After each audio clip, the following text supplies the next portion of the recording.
exercice 1 de l'ancienne fiche que je vous ai envoyée, la fiche révision Ramadan 2020 pour les premières S. Alors, je vais commencer par sa correction. Donc, je le corrige maintenant. Donc, première question. Donc, on me donne f de x est égal à 3x moins 1. On me demande de calculer f' de x. Donc, f' de x. Donc, vous allez voir ici le sujet en même temps. Donc, c'est u fois v. Donc, u' v plus uv'. Donc, c'est 3 exponentielle x plus 3x moins 1 exponentielle x.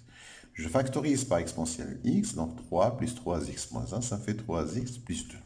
Donc voilà ma fonction dérivée. Toujours les fonctions liées à exponentielle, il faut toujours penser à une factoriser par exponentielle de x. Le signe de f'. Donc f', c'est une fonction polynôme de premier degré fois exponentielle. Or, l'exponentielle, c'est toujours positif. Donc le signe de f' est celui de 3x moins 1. Alors ce 3x moins 1, c'est une équation de 3x plus 2, pardon. 3x plus 2, c'est une équation de premier degré. Donc c'est une équation de premier degré. Une solution évidente, c'est moins b sur a, je la connais. Le signe de a ici, donc c'est le contraire de a, et puis le signe de a. Donc ce qui fait que ma fonction dérivée, maintenant, voilà ça. Son signe, c'est moins plus. On me demande le signe de la fonction dérivée. C'est fait. Tableau de variation, nous travaillons sur moins l'infini plus infini, parce que la fonction est définie sur R. Le signe de f' de x, moins, plus, ça s'annule en moins 2 tiers. Et donc, les variations de la fonction, il est décroissante, puis croissante. Et là, je vais calculer f de moins 2 tiers. Donc, f de moins 2 tiers, donc ça va faire moins 3 exponentielle moins 2 tiers. Je peux marquer ici, c'est moins 3 exponentielle moins 2 tiers. Voilà pour la première question. Après, qu'est-ce qu'on me demande? On me demande de déterminer les coordonnées de points où la courbe CF coupe l'axe des ordonnées. Donc, l'axe des ordonnées, donc pour trouver le point d'intersection de l'axe des ordonnées, donc il faut calculer f de 0. Je rappelle que pour l'axe des abscisses, pour trouver le point d'intersection de CF avec l'axe des abscisses, il faut chercher quand est-ce que f de x est égal à 0. Et vous aurez un point A de la forme, quelque chose, que vous trouvez 0. Mais l'axe des ordonnées, c'est facile, donc je calcule f de 0. Donc f de 0, c'est 3 fois 0 moins 1 exponentielle de 0, ça me fait moins 1. Donc je peux dire que CF coupe OY en un point B de coordonnées 0, moins 1. La question suivante, c'est déterminer l'équation de la tangente en ce point-là. Donc la tangente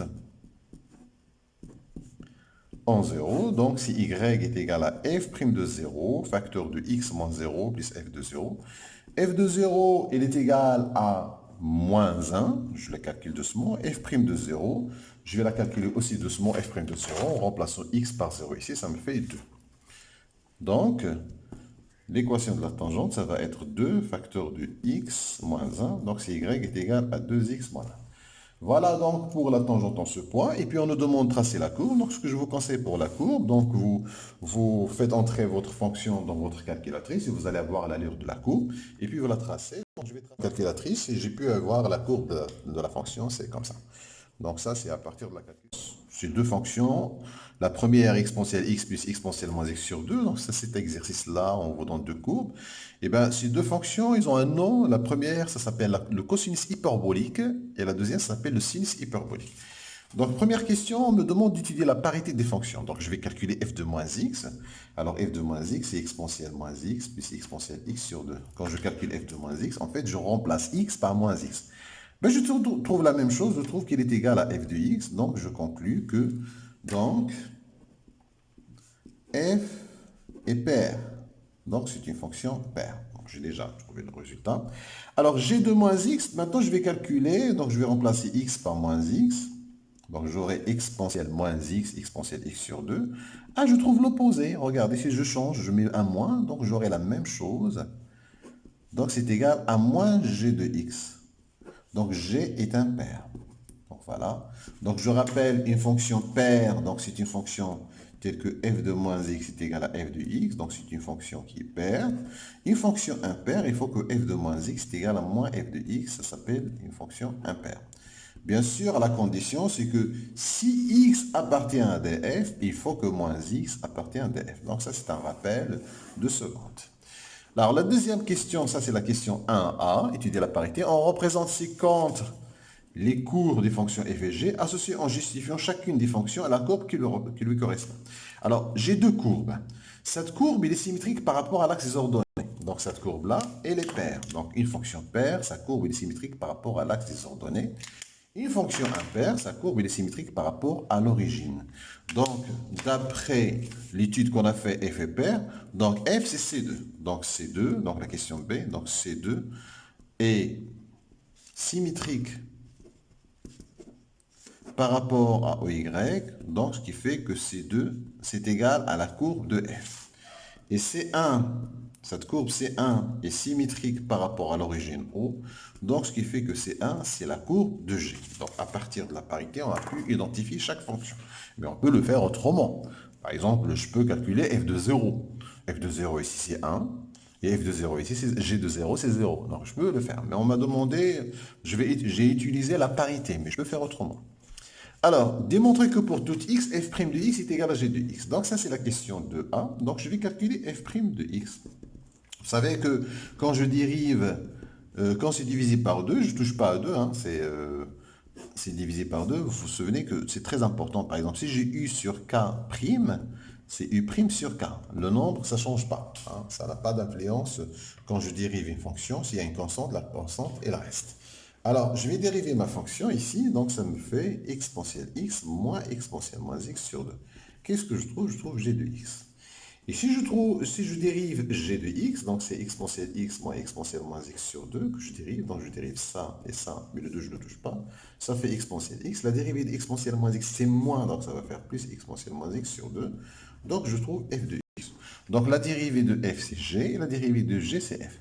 Construire le tableau de variation, donc nous on a les courbes, donc à partir des courbes on connaît le signe, donc je vois que f il est toujours positif, donc g' qui est égal à f c'est toujours positif, par contre pour g il change de signe, donc je vais faire tout d'abord le tableau de signe de f, puis le tableau de signe de g. Alors le tableau de signe de f, le tableau de variation, pardon, le tableau de variation de f. Alors, gx f' de x, qui normalement est égal à g de x. Alors g, elle est négative de moins l'infini à 0, et puis il devient positif. Ça, c'est ma fonction g. Ce qui fait que ma fonction f, c'est variation, elle est décroissante, puis croissante. F de 0, c'est égal à 1. Voilà. Alors, pour ce qui concerne la fonction g, alors la fonction g, je vais faire son tableau de variation ici. Donc, tableau de variation, donc x, g' de x qui est égal à f de x. Et bien, le signe de f de x, la fonction f de x, qui normalement c'est la parabole orange que j'ai là, elle est toujours positive, ce qui fait que g elle est toujours croissante. Voilà les deux tableaux de variation. Pour ce qui concerne les courbes, c'est pas demandé, mais vous pouvez le faire avec votre calcul. Exercice 132 que j'ai entouré en vert là, qui est toujours sur la même série. On nous donne une fonction g de x est égale, et puis on nous demande de dresser le tableau de variation. Donc pour dresser le tableau de variation, je dois calculer g' de x. Donc g' de x, c'est exponentielle x plus 1.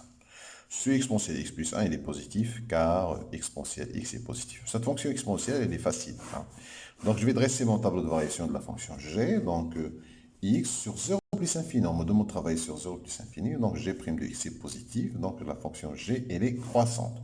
Je vais calculer quand même g de 0. G de 0, je trouve, c'est 1 plus 0 plus 2, ça fait 3. Voilà, donc c'est 3. Après, on me demande le signe de g de x. Donc la valeur minimale, sur le tableau de valeur, la valeur minimale de g de x sur 0 plus infini est 3. Vous voyez, 3 c'est la valeur minimale parce qu'elle est croissante. Donc, quel que soit x appartenant à 0 plus infini, g de x est supérieur ou égal à 3, ce qui me donne que g de x il est supérieur à 0. Voilà, c'est une façon de faire. Une deuxième façon, je peux vous dire, par exemple, je vais répondre autrement, je vais dire g est strictement croissante sur 0 plus infini. Voilà, d'après le tableau de variation. Strictement croissante, je mets une flèche, strictement. Donc, si x est supérieur ou égal à 0, ça me fait que g de x, il est supérieur ou égal à g de 0. Parce qu'une fonction croissante conserve l'ordre. Ce qui fait que g de x, il est supérieur ou égal à 3. Donc, pour tout x appartenant à 0 plus infini, g de x est supérieur ou égal à 3. Voilà deux façons pour répondre à cette même question. Donc, je laisse les deux. Voilà. Maintenant, pour la fonction f, on me demande de calculer f' de x. Donc, la dérivée de x, et puis là, j'ai un quotient. Donc, je vais faire la formule du quotient. Donc, moins exponentielle x' fois 3 plus x sur exponentielle x au carré. Donc, ça fait 1 moins, là, la dérivée, c'est 1, exponentielle x, moins exponentielle x facteur de 3 plus x sur exponentielle x au carré. Je vais quand même réduire au même dénominateur, ça me fait exponentielle x au carré, moins exponentielle x, plus 3 exponentielle x, plus x exponentielle x sur exponentielle x au carré. Vous pouvez faire doucement, moi peut-être que je fais un peu vite. Donc ça me fait moins exponentielle x, donc ça me fait x exponentielle x, plus 2 exponentielle x, plus exponentielle x au carré, sur exponentielle 2x. Je vais factoriser quand même par un exponentielle x en haut. Donc ça me fait x plus 2 plus exponentielle x sur exponentielle x au carré. Et si je simplifie ces deux-là, ça me fait g de x, parce que ce qui me reste là, c'est g de x, sur exponentielle de x. Voilà, j'ai trouvé que f' de x, il est égal à g de x sur exponentielle de x. Alors, qu'est-ce qu'on va me demander après? On va demander, en utilisant les résultats de la partie A, dresser le tableau de variation. Alors, je vais le faire vite fait ici, le tableau de variation. Je vais quand même prendre un peu d'espace. Alors, le tableau de variation. Alors, G, pour la question B, quel que soit x appartenant à 0 plus infini, f' de x, j'ai trouvé qu'il est égal à g de x sur exponentielle x. C'est positif g de x d'après la question tout à l'heure, et l'exponentielle c'est toujours positif, donc c'est croissant. Donc ce qui me donne un tableau de variation de la fonction f, donc f' de x sur 0 plus infini, c'est positif, donc il monte. Donc voilà le tableau de variation de f. Je peux calculer f de 0. Ben, je vais calculer f de 0. F de 0, c'est 0 plus 3 sur 1, donc ça fait moins 3. Donc f de 0 c'est moins 3. Et voilà le tableau de variation de la fonction f.